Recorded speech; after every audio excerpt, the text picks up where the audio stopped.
오늘은 추수감사주일입니다. 1년 중에 우리가 가장 큰 절기 가운데 하나입니다. 그런데 이번 추수감사절을 준비하면서 이런 이야기를 몇 번 들었습니다. 많이는 아니고 몇 번 들었습니다. 목사님, 우리가 하나님 앞에 매일 감사하는데 주일에 예배 드릴 때마다도 감사의 기도를 드리는데 또 이런 절기로 감사해야 합니까? 그냥 하나님 앞에 매일 드리는 감사로 충분하지 않을까요? 혹시 여러분은 이런 생각을 하지 않으셨습니까? 가을에 우리 민족의 명절인 추석이 있습니다. 우리 추석에는 그해 농사 지어서 새로 거둔 햅쌀을 먹고 또 가족들과 함께 모여서 같이 식사를 하면서 그간에 못 다 나눈 이야기들을 나누고 사랑을 서로 나누게 됩니다. 비록 추석 날뿐만 아니라 요즘은 추석 즈음부터 아마 지금까지 거의 대부분이 햅쌀을 드실 겁니다. 그리고 가족들 매일 보실 겁니다. 하지만 추석이라는 이 특별한 날을 통하여서 우리가 매일 보는 가족이라도 매일 먹는 그 햅쌀이라도 특별하게 생각하고 기념하며 또 특별하게 지키는 일들이 있습니다. 매일 먹는 것이라도 명절 때에 우리가 하는 것들 또 특별히 생각해야 될 것들이 있습니다. 추수감사절도 마찬가지입니다.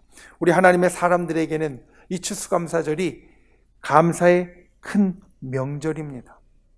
날마다 감사하라고 하신 하나님께서 또한 추수를 마친 백성들에게 특별히 지키도록 말씀하시는 날이 이 추수감사절입니다. 이스라엘은 가을에 추수를 하지 않기 때문에 가을 추수감사절이 없지만 하나님께서 이스라엘 백성들에게 봄에 추수하는 그들에게 감사절을 명하신 것처럼 우리가 한 해의 큰 추수를 또 한 해의 여러 가지 일들을 우리가 마무리해 가면서 이 추수감사주의를 지키는 것은 우리에게 아주 특별하게 생각해야 하고 특별하게 지켜야 할 것이 있다는 것을 다시 일깨워 준다는 겁니다. 말씀드린 대로 추수감사절은 1년의 시간을 마무리하기 시작하는 매해의 끝쯤에 있습니다. 한 해의 마무리에 감사가 왜 필요한지 말씀드린 대로 오늘 추수감사주일부터 이제 약 한 달 조금 넘게 남은 이 한 해의 시간 가운데 우리가 왜 감사로 마무리를 해야 하는지 그리고 하나님께서 왜 우리에게 그 감사를 명하셨는지 오늘 그것을 깨닫고 말씀의 제목처럼 감사의 축복, 감사의 능력을 갖는 저와 여러분이 되시기를 예수님의 이름으로 축원을 드립니다. 첫 번째로 기억해야 될 것, 감사에 대해서 우리가 기억해야 될 것은 감사는 마음을 주장하는 일이라는 겁니다. 여러분, 감사는 마음을 주장하는 일입니다. 오늘 본문 말씀의 처음을 보면 이렇게 우리에게 선언합니다. 그리스도의 평강이 너희 마음을 주장하게 하라. 너희는 평강을 위하여 한 몸으로 부르심을 받았다. 그러니 너희는 또한 감사하는 자가 되라. 옛말에 재산을 잃으면 조금 잃는 것이요 명예를 잃으면 더 많이 잃는 것이요 건강을 잃으면 모든 것을 잃는 것이다 라는 말이 있습니다. 우리가 여러 번 많이 들어본 말입니다. 건강이 우리에게 있어서 얼마나 중요한지 이야기합니다. 그런데 예전에는 이 말을 들었던 예전에는 또 이 말을 했던 예전에는 건강은 이 육체가 건강하면 끝이다, 최고다라고 생각을 했습니다. 육체가 건강하면 그게 건강한 거지 무엇이 건강한 것인가 이런 생각을 우리가 했습니다. 그런데 요즘에는 육체가 건강한 것뿐만 아니라 마음이 편해야 몸이 건강하다. 사람들이 이렇게 말합니다. 마음이 아픈 사람들이 요즘은 많이 있고 또 마음이 아픈 사람들을 보면 우리가 참 신기하게도 볼 수 있는 것이 어김없이 몸도 아프게 되더라라는 겁니다. 성경은 우리들에게 많은 곳에서 평안과 평강에 대해서 이야기를 합니다. 평강은 성경이 이야기하는 평강은 모든 것이 완전한 상태입니다. 모든 것이 온전한 상태입니다. 이 평강에 대해서 이야기할 때 이런 비유를 여러 번 드렸습니다.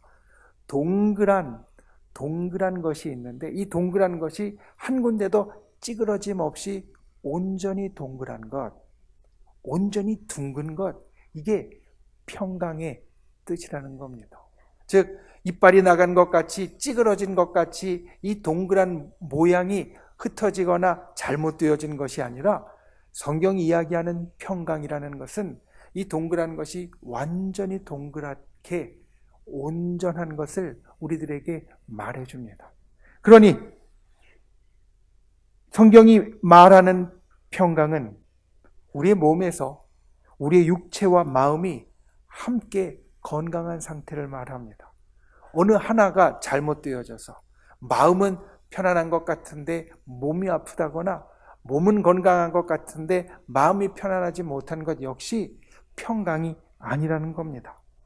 육체만 건강해서는 평안할 수 없고 몸과 마음이 다 건강해야 평안할 수 있으니 성경이 이것을 우리에게 평강이라고 일러줍니다. 특별히 저와 여러분은 믿음의 사람입니다. 우리의 구원의 역사는 육신에서 일어난 것이 아닌 것을 우리는 압니다. 우리가 선행으로, 착한 일로, 좋은 일로 우리의 구원을 하나님께로부터 받은 것이 아니라는 것을 저와 여러분은 잘 압니다. 우리의 구원은 우리의 마음으로 예수 그리스도를 주로 믿은 것에서 옵니다. 여러분, 우리의 구원이 우리가 이 마음으로 예수님을 주님으로 믿고 고백하는 데에서 온다라는 것 잊지 마시길 바랍니다. 우리의 믿음의 근본이 거기에 있다는 것을 꼭 기억하시기를 바랍니다. 그러니 평강이 우리 마음을 주장하라고 하시는 오늘의 말씀, 그리스도의 평강이 너희 마음을 주장하게 하라라는 오늘 말씀은 우리 속에서 믿음이 솟아나서 우리가 구원을 얻는 것 같이 우리 속에서 평강이 있어야 한다. 특별히 마음 가운데 평강이 중요하다는 것을 우리들에게 일러주는 말씀입니다.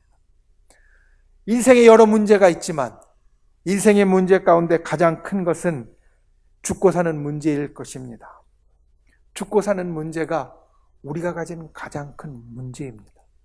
그런데 우리 믿는 사람에게는 예수 그리스도를 믿음으로 주께서 우리들에게 영생의 약속을 주셨고 부활의 약속을 주셨으니 죽고 사는 문제는 예수 그리스도의 십자가로 해결받은 사람이 바로 저와 여러분입니다. 인생의 가장 큰 문제가 죽고 사는 문제인데 죽고 사는 문제가 예수 그리스도의 십자가로 해결되었으니 우리는 그 큰 문제에 대해서 해답을 가진 자로 이 땅을 살아가야 합니다. 죽고 사는 것을 해결한 사람, 죽고 사는 문제에 더 이상 이리저리 휩쓸리지 않는 사람, 죽고 사는 문제 때문에 머리 싸매고 고민하지 않는 사람, 그 사람이 저와 여러분인데 그 죽고 사는 문제를 해결한 사람이 살아가는 모습으로 가장 큰 것, 죽고 사는 모습을 해결한 사람이 보일 수 있는 모습, 그것은 바로 평강이 우리의 마음을 주장하게 하는 것입니다. 더욱이 오늘 예배드리는 저와 여러분에게 있어서 이 평강이 중요한 것은 오늘 말씀의 두 번째가 이렇게 말하고 있기 때문입니다. 너희는 평강을 위하여 한 몸으로 부르심을 받았다. 여기에서 한 몸은 예수 그리스도를 머리로 하는 그 그리스도의 몸을 이야기를 하고 그리스도의 몸에 저와 여러분이 들어가 있습니다. 그리고 성경은 이 그리스도의 몸이 오늘날 우리의 교회다라고도 말을 합니다. 무슨 말씀이냐면 우리가 교회의 부름을 받은 것은, 교회 안에 그리스도의 지체로 속하게 되어진 것은, 교회에서 예배를 드리는 자가 되어진 것은, 그리스도를 머리로 하는 그 몸의 지체가 되어진 것은 평강을 위하여 부르심을 받은 것이다. 그러니 그 평강이 너희 마음을 주장하게 해야 한다는 겁니다. 우리가 교회로 부르심을 받은 이유, 교회에 나와서 함께 예배하는 이유, 교회에 나와서 함께 기도하는 이유, 교회에 나와서 우리가 함께 찬양하는 이유, 그것은 바로 주님이 주시는 평안함이 저와 여러분의 마음 가운데 넘치게 하려 함이라. 여러분, 이와 같은 평안을 누리는 분들이 되시기를 바랍니다. 우리가 주님의 몸이 되어서 예배하는 자가 되었을 때에는 이 평강이 우리의 마음을 주장하도록 만들어야 합니다. 이 평강이 우리 마음 가운데 넘치도록 만들어야 합니다. 그와 같은 평강을 예배할 때마다, 또한 나의 믿음을 마음속에 되살릴 때마다 우리 마음 가운데 가득 채우는 저와 여러분이 되시기를 예수님의 이름으로 축원을 드립니다. 그리스도의 몸인 교회에 다니는데, 신앙이 있는데 평안이 없으면 안 됩니다. 평안이 있어야 합니다. 그와 같은 평안이 이 마음 가운데 가득한 저와 여러분이 되시기를 주님의 이름으로 축원을 드립니다. 그리고 평안이 있으면 우리 마음에 가져야 할 또 하나, 오늘 우리가 함께 나누는 것처럼 감사하는 자가 되라. 너희는 또한 감사하는 자가 되라. 오늘 15절의 마지막은 그렇게 말합니다. 평강이 너의 마음을 주장하면, 평강이 너희 마음 가운데 넘치게 되어지면 너희가 거기에서 멈추지 말고, 너희가 거기에서 그치지 말고 또한 감사하는 자가 되라라는 겁니다. 우리의 마음을 평강으로 주장하게 되어지면, 우리의 마음을 주장하여서 그리스도의 평강이 너희 마음을 주장하게 하라 하신 말씀처럼 우리의 마음을 주장하여서 평강으로 나아갔으면 그 평강만 가질 것이 아니라 또한 감사하는 자가 되라. 오늘 말씀의 선포가 바로 이것입니다. 너희가 마음으로 평강을 가져서 정말 동그랗게 평강한 건강한 사람이 되었으면 거기에서 멈추지 말고 또한 감사하는 자가 되라. 너희 마음 가운데 평강을 가진 것 같이 이 마음으로 주장하여서 감사를 드리라. 이런 말씀입니다. 감사에 대한 또 하나의 격언이 있습니다. 감사는, 영어로 감사는 thank가 되어지는데, 그 감사라는 말은 생각하다라는 것을 의미하는 think에서 나왔다라는 겁니다. 같은 어원 가운데에서 두 개의 말이 나왔다라는 겁니다. 그리고 이 말은 우리에게 어떤 교훈을 주느냐? 우리 앞에 살았던 우리의 인생의 선배들이 감사라는 말이 생각하다라는 말에서 나왔다라고 그렇게 만들었다는 것은, 우리가 감사하는 것이 그냥 되어지는 것이 아니라 생각해야 감사할 수 있다는 겁니다. 우리가 조금 전에 추수감사절의 영성을 보았습니다. 잘 때마다 하나님, 내게 감사할 수 있는 일을 허락해 주시옵소서. 이렇게 기도하고 잠자리에 든 그 사람, 우리가 바라보면 아침에 잘 일어나서 출근하고 운동하고 먹고 그리고 잘 다니고, 이 모든 것이 사실 감사할 제목인데, 그 감사할 제목들을 생각하지 못하니까 그날 저녁에 침대에 들어가면 또 하나님, 너무 힘들고 감사할 일이 없습니다. 내 인생에 감사할 일을 주옵소서. 이렇게 다시 되돌아가게 되어진다는 겁니다. 비슷한 일이 있습니다. 성경의 누가복음 17장에 보면 예수님의 능력으로 치유받은 10명의 나병 환자가 있습니다. 문둥병자가 있습니다. 그들의 병이 치유되는 것을 알았습니다. 그런데 그들 가운데 단지 한 사람만이 예수님을 생각하고 돌아와서 자기의 병이 치유된 것을 감사할 수 있었고, 다른 9명은 그냥 그 길로 자기 집으로 가고 제사장에게 보이고 그리고 자기 할 일 가운데로 나아갔다라는 겁니다.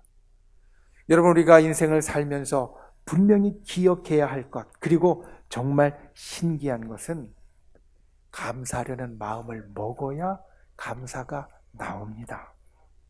마음을 안 먹으면 감사하는 마음이 조금 생기는 것 같다가도 금세 흩어지고 없어집니다.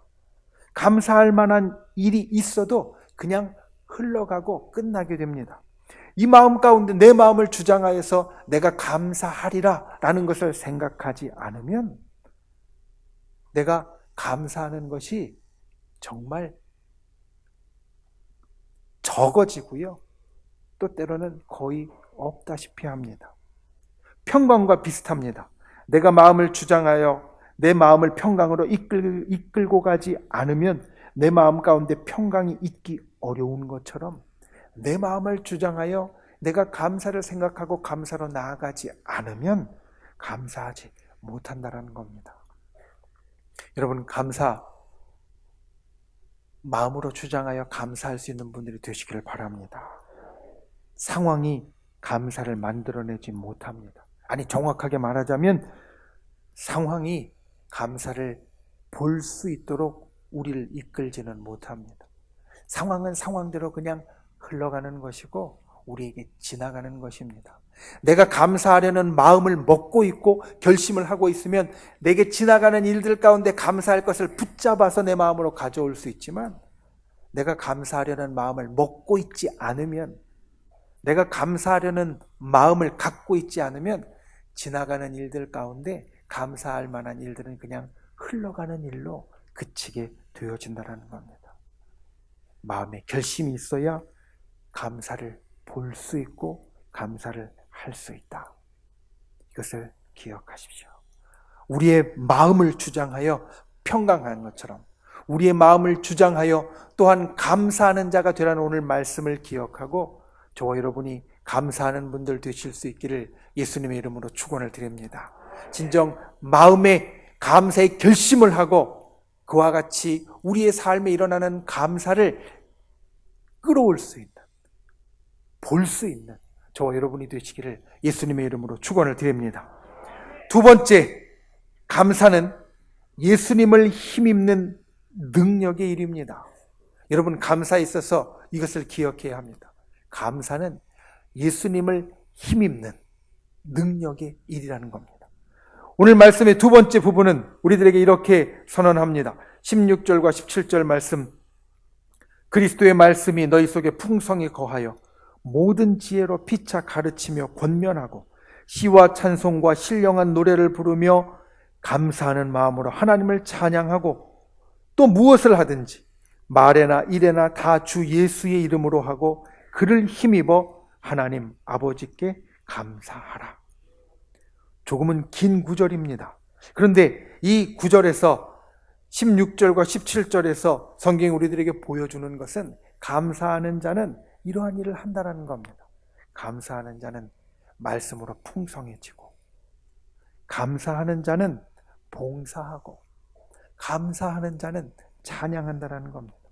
감사하는 자는 감사의 근원인 주님의 말씀으로 자기의 삶과 자기의 이 가슴을 가득 채우고, 감사하는 자는 내가 받은 이 감사의 마음을 주변을 향하여 나의 몸으로 나타내는 봉사를 하고, 감사하는 자는 그 감사를 나에게 주신 하나님을 높인 노래를 부른다, 찬양을 한다.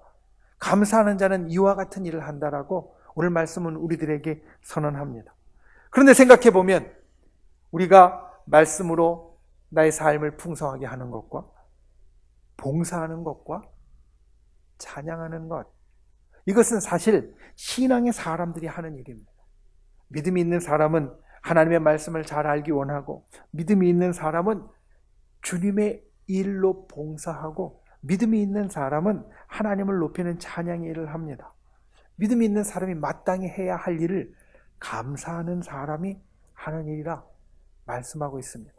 그리고 믿음의 사람이 마땅히 하는 그 일의 마지막에 하시는 말, 17절 말씀은 이렇게 이야기합니다. 무슨 일을 하든지 예수님의 이름으로 하고 예수님을 힘입어 하나님께 감사하라. 신앙의 사람은 신앙의 일을 합니다. 그리고 예수님의 이름으로 행하는 사람이 되어집니다.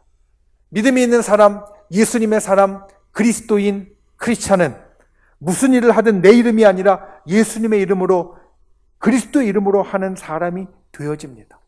그런데 그 신앙의 사람에게 주시는 마지막 권고가 예수님을 힘입어 하나님께 감사하라. 여러분, 이 말씀에는 큰 의미가 있습니다. 여기 있는 우리는 예수님의 능력을 아는 사람들입니다. 여러분, 예수님을 힘입어라는 이 말씀에 예수님의 힘, 예수님의 능력, 예수님께서 우리의 삶에 치유의 능력을 행하시고, 예수님께서 우리의 삶에 기적의 능력을 일으키시고, 예수님께서 우리의 삶에 형통함의 능력을 베풀어 주시는 것, 우리는 잘 알고 있습니다. 그래서 우리는 예수님 나에게 능력을 베풀어 달라고, 예수님의 능력으로 나의 삶을 바꾸어 달라고, 나에게 이와 같이 기적의 일을 일으켜 달라고 하나님 앞에 기도하는 사람이 되어집니다. 예수님의 힘이, 예수님의 능력이 우리들에게 있을 때 우리의 삶이 놀랍게 바뀌어질 것을 우리는 알기 때문입니다. 그런데 이 예수님의 힘이 있는 사람, 삶의 기적과 능력이 따르는 사람은 그 예수님의 힘으로, 예수님의 능력으로 무엇을 한다라고 말하냐면 하나님께 감사한다라고 말하고 있습니다. 여러분, 이것을 잘 보십시오. 예수님의 힘, 능력은 우리의 삶에 기적을 일으킵니다. 예수님의 능력이 우리의 삶에 놀라운 일을 만들어냅니다. 그런데 예수님의 힘, 삶에 놀라운 일이 있는 사람은 감사하는 사람이 된다는 겁니다. 이 세 개가 같이 있습니다. 예수님의 능력과 나의 삶의 기적과 그리고 하나님께 감사하는 것. 이 세 개가 같이 있으니 감사는 예수님의 능력을 나의 삶에 가져오는 일이 되어진다는 겁니다. 예수님의 능력이 나의 삶에 일어나는 축복의 일, 나의 삶이 변화되어지고, 나의 삶이 풀려지고, 나의 어려움이 해결되어지고, 그리고 내가 때로는 치유받고, 그리고 하나님의 놀라운 기적을 경험하는 것이 예수 그리스도의 능력인데, 감사하는 자에게 일어나는 일이 바로 예수 그리스도의 능력이 나타나게 되어진다는 겁니다. 여러분, 기억하십시오. 감사는 신앙의 사람의 일이고, 감사는 예수님을 힘입어 신앙의 능력을 내게 가져오는 일입니다. 말씀을 맺습니다. 종교개혁가인 루터 목사님은 이런 이야기를 했습니다. 선한 사람은 있는 것을 생각하고 감사하며, 악한 사람은 없는 것을 생각하고 불평한다. 지난 주간에 한 책에서 다음과 같은 문장을 읽었습니다. 불평은 감사를 보지 못하고 놓치게 한다. 불평은 불평하는 것만으로는 사실 우리가 그럴 수도 있겠다라는 생각을 할 수 있지만, 불평은 우리에게 다른 일을 만들어내는데, 어떤 일을 만들어내느냐? 감사를 보지 못하고 놓치도록 만든다라는 겁니다. 불평의 마음을 먹으면 감사한 상황이 보이지 않습니다. 불평할 만한 상황만 기억나게 됩니다. 마땅히 감사할 만한 일도 놓치게 됩니다. 그리고 오늘 우리가 나눈 말씀처럼 감사를 놓치는 것은 우리의 삶에 예수님의 능력이 나타나는 것을 가로막는 우리에게 정말 큰 손해입니다. 오늘 말씀에서 우리의 마음을 다스리는 것이 감사로 표현되는 이유, 우리가 말씀을 읽고 봉사를 하고 찬양을 하는 그 신앙의 모든 일들의 초점이 감사로 모아지는 이유, 예수님의 능력을 가진 우리가 감사해야 할 이유, 그것은 바로 감사가 우리 하나님의 사람에게는 정말 큰 축복의 일이기 때문입니다. 감사로 저 여러분의 삶에 하나님의 축복과 기적을 만들어내는 복된 오늘 하루가 되실 수 있기를, 그리고 또 우리가 기도하면서 그와 같은 능력의 역사와 기적을 만들어 가실 수 있기를 예수님의 이름으로 축원을 드립니다.